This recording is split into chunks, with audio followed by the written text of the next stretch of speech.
c'est vraiment quelque chose qui me tient à cœur de partager avec vous aujourd'hui en ce qui concerne cette fusion des classes. Je sais que, je sens que certains d'entre vous peut-être se disent ça ne nous concerne pas trop. En fait, moi, je ne suis pas là pour venir vous dire des choses que vous voulez entendre. Je suis là, j'essaie d'être là pour vous parler de ce qui est vraiment bénéfique aux enfants. Et par voie de conséquence, qui est bénéfique aussi à l'enseignant. Et les activités que vous me demandez, comme la géographie, la géométrie, l'éveil, etc., bien sûr que c'est important, mais ce n'est pas ça qui fait la différence. Ce n'est pas ça qui fait que les enfants vont être bien et être en capacité d'apprendre. Donc, j'ai toujours cette habitude-là, et je ne sais pas faire autrement, d'aller chercher les causes, ce qui va nous permettre, avec peu d'efforts, d'avoir un maximum d'effets. Donc la fusion des classes, je vais vous en parler parce qu'en fait, après expérience dans les classes, je pense que c'est aussi important que le mélange des âges dans les classes.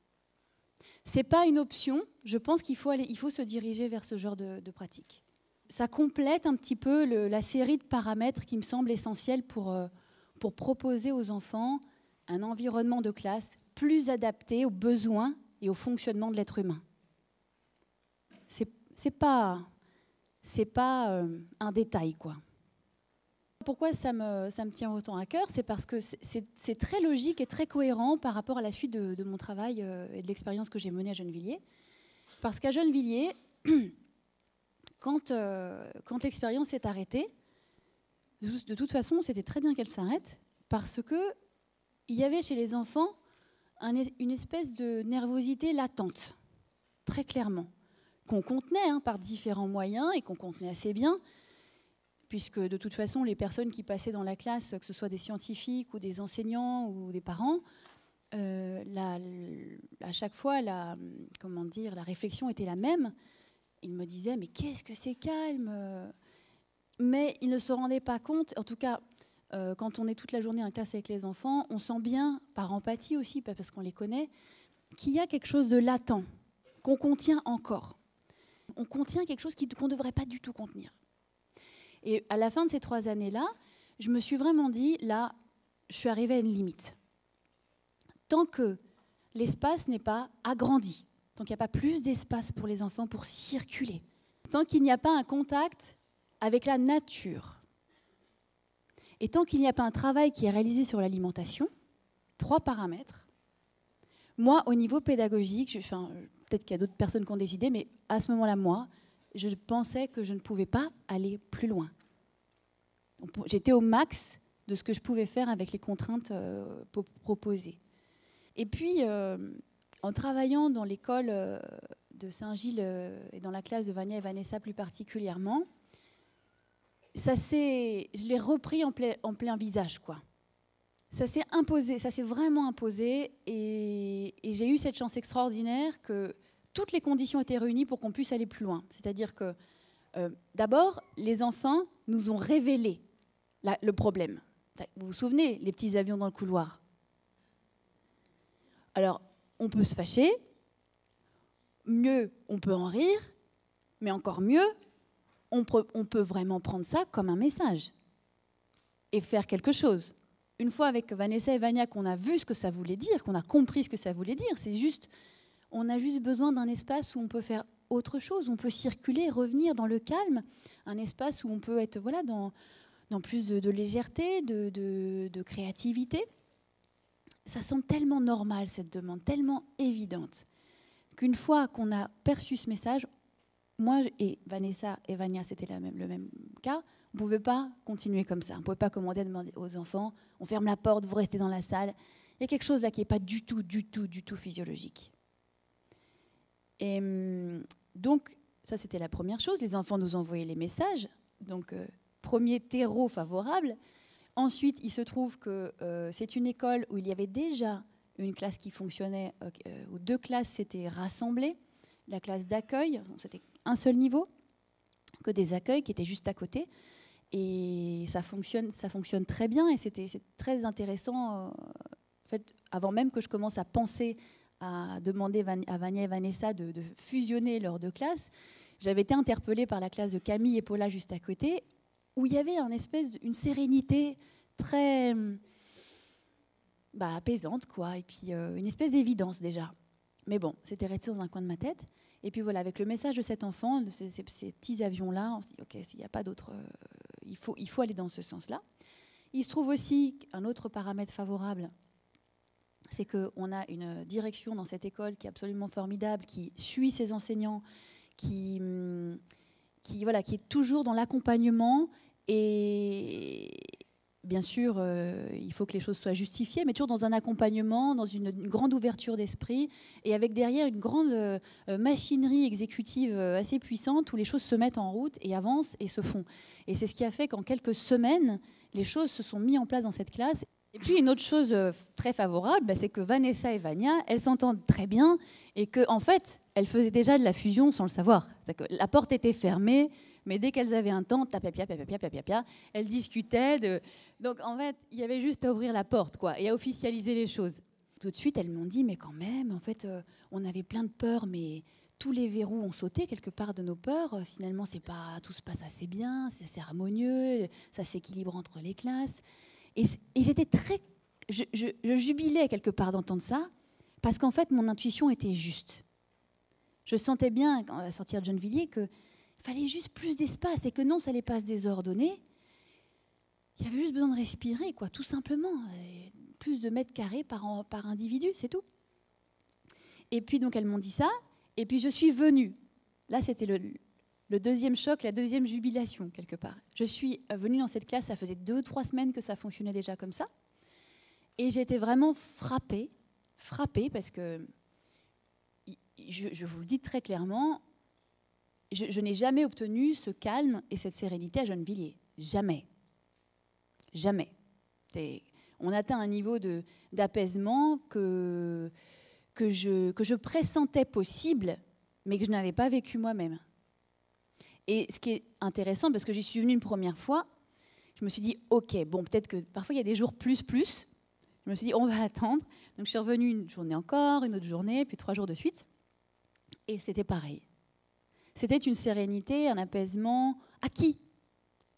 Et donc ça m'a donné, ça m'a fait penser vraiment que la nervosité des enfants, même s'il y a plein de facteurs, mais un des grands facteurs peut-être en classe, c'est juste qu'il n'y a pas assez d'espace. Et qu'ils se retrouvent dans un état de nervosité, d'excitabilité, et l'enseignant aussi du coup, parce qu'il y a une saturation sensorielle de bruit et d'informations visuelles et de proximité, de promiscuité même, qui fait qu'ils sont dans un état nerveux et qu'on passe notre temps à essayer de réguler en fait ces comportements nerveux, mais qui sont induits par l'environnement lui-même. Donc on se fatigue inutilement. Et vraiment, ça a été l'évidence là, de voir ça dans ces premiers jours d'observation de cette classe. Donc je ne peux pas ne pas vous en parler et ne pas vous parler un petit peu de la manière dont ça s'est installé, dont ça fonctionne. Les avantages qu'on a constatés. Traditionnellement, dans chaque classe, il y a un enseignant, il y a un kit de matériel qui propose aux enfants le nécessaire en mathématiques, en écriture, en vocabulaire, en sciences, en géographie, tous les domaines qu'on voudra travailler. Il y a aussi des enfants qui ne demandent qu'à bouger. En réunissant 2 classes, donc 2 effectifs classes. D'abord, il y a un gain énorme d'espace. Pourquoi ? Parce qu'on n'a plus besoin de 2 kits de matériel. On n'a pas besoin, on peut retirer les doublons, vous voyez ? Un seul kit par 2 classes suffit. Là, dans la classe de Vania et Vanessa, il n'y a plus 2 fois les barres numériques, 2 fois les lettres rugueuses, 2 fois ce qu'on voudra en géographie, 2 fois... Non, 2 fois le chevalet, enfin 2 fois 2 le chevalet, 2 fois l'emplacement à dessin. Ça, c'est terminé, ça. Donc ça libère énormément d'espace. Et c'est de l'espace qu'on rend aux enfants, à nouveau. Ensuite, par voie de conséquence, par ricochet, il y a un gain économique énorme. On divise par 2 facilement les coûts. C'est-à-dire que quand je vous avais transmis ce document où on était arrivé à une espèce de kit de base, bien sûr toujours à s'approprier, c'est qu'un exemple, qui était à hauteur de 2 000 € par classe. En fait, si on fonctionne comme ça, c'est 1 000 € par classe quelque part. Ensuite, ce qui se passe aussi, c'est que les enfants sont apaisés immédiatement, car ils ont la possibilité de circuler entre les 2 espaces. Il n'y a plus de conflit de territoire. Vous voyez, on a souvent ces problématiques-là de « Ah, il a marché sur mon tapis, en marchant sur mon tapis, toute ma construction est tombée » ou « Ah, il m'a bousculé » ou je ne sais pas si vous avez aussi les grands puzzles de géographie, quand ils se déplacent, ils peuvent facilement se cogner. « Oh, il m'a fait mal ». Mais bien sûr, ça va arriver encore, mais ça arrive tellement moins. Donc c'est beaucoup plus facile à réguler aussi. Donc il n'y a plus ou très peu de conflits d'espace et de territoire. Donc ça, c'est de l'énergie qu'on gagne. C'est l'énergie qu'on gagne parce qu'on n'a plus à être derrière les enfants. Alors, il t'a marché dessus, d'accord, mais oui, mais toi. Et on n'a plus cette déperdition d'énergie complètement inutile. Les enseignants sont apaisés. Moi, je les vois de l'extérieur, je ne me rends peut-être pas bien compte de la différence. En plus, quand on filme et j'ai passé beaucoup de temps à les filmer et beaucoup de temps à dérocher, à regarder ce que j'avais filmé, je peux dire, c'est radical. C'est radical, la différence, c'est le jour et la nuit. On voit des enseignants stressés, énervés, irrités, agacés par les enfants quand c'est difficile à gérer, dans les moments, mais qui finalement étaient assez souvent nombreux. Et puis après, des enseignants qui sont disponibles, ouvertes, calmes. Donc du coup, très présentes et prêtes et disponibles pour accueillir tout ce qui se passe dans la classe. Et bien diriger les enfants. Pourquoi il y a cet apaisement ? Je pense que le fait d'ouvrir l'espace y contribue. Mais c'est, je pense surtout, parce qu'il y a les enseignants ne portent plus leur classe tout seuls. Le cotitulariat vient vraiment lever une charge qu'on porte sur les épaules tout seul et qui fait que c'est très lourd à porter. Et ça apporte immédiatement un apaisement. Parce qu'on sait que quoi qu'il se passe dans la journée, on est 2. On va gérer ça ensemble.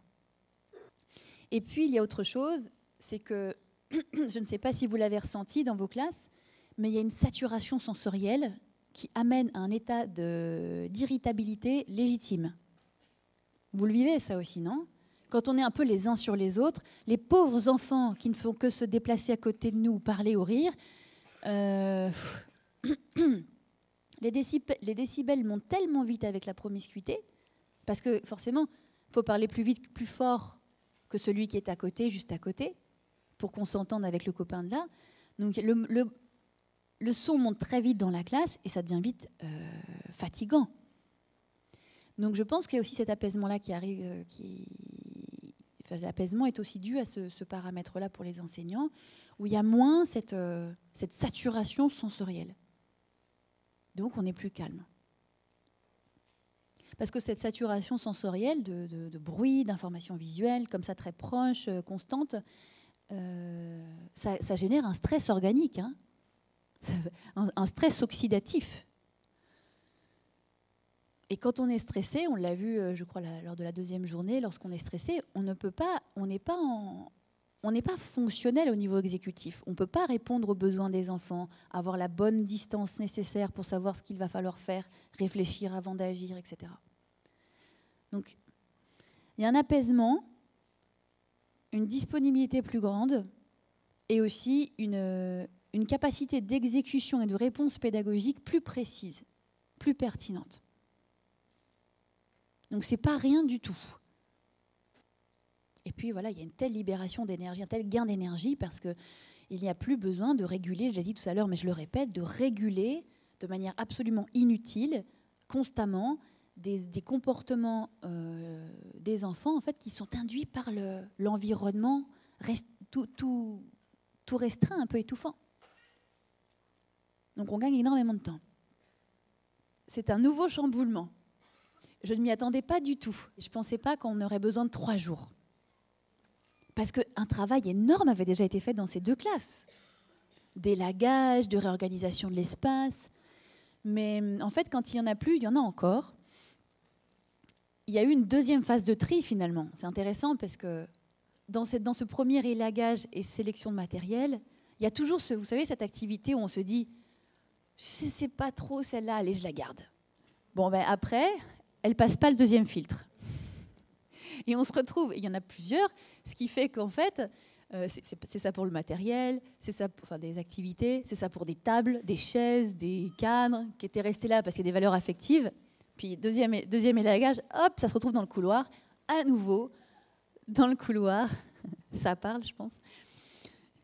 Dans le couloir, à nouveau, attendez-vous, si jamais vous vous lancez dans cette aventure, il y aura à nouveau toute une montagne de matériel et de tables et de je ne sais quoi dans le couloir, devant votre porte.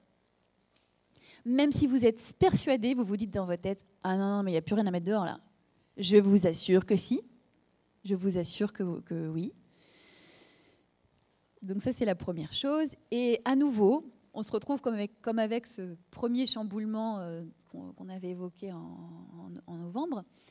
On se retrouve, vous savez, avec un mal de crâne pendant plusieurs jours parce qu'en fait, on a passé son temps pendant plusieurs heures, voire une journée entière, à avoir une concentration intense parce que pendant plusieurs heures, quand on est seul dans sa classe ou avec ce co-titulaire, pendant plusieurs heures, on ne fait que prendre une multitude de décisions successives qui sont absolument des détails, mais absolument importants. Et donc, vous aurez de nouveau ce mal de crâne, cette fatigue-là que vous aura demandé, cette intense concentration. Vous allez à nouveau faire beaucoup de choix. Ça veut dire, par exemple, il y a des choix que vous n'avez peut-être pas eu à faire lors du premier chamboulement, c'est-à-dire, OK, combien on met de tables et de chaises dans chaque salle? C'est important, parce que ça va induire le nombre d'enfants qui occupera les salles, de manière indirecte. C'est une invitation qu'on fait aux enfants. Donc, combien on met de chaises là, de tables là, combien de tapis? Est-ce que ça peut circuler d'une classe à l'autre? Donc, il faut prévoir à nouveau 3 jours complets. On va vous montrer les choix qui ont été faits jusqu'à présent. Mais vraiment, je vous invite à nouveau à entendre que ce n'est qu'un point de départ, que ce sont des choix qui ont été faits par rapport aux moyens dont dispose cette classe, par rapport à la personnalité qu'ont les enseignantes qui portent cette classe, et que ce n'est qu'indicatif. Entendez bien cela. Ce n'est pas du tout injonctif. Et puis c'est un cheminement qui se poursuit d'une autre façon, et qui va difficilement s'arrêter. On est en chemin, on avance.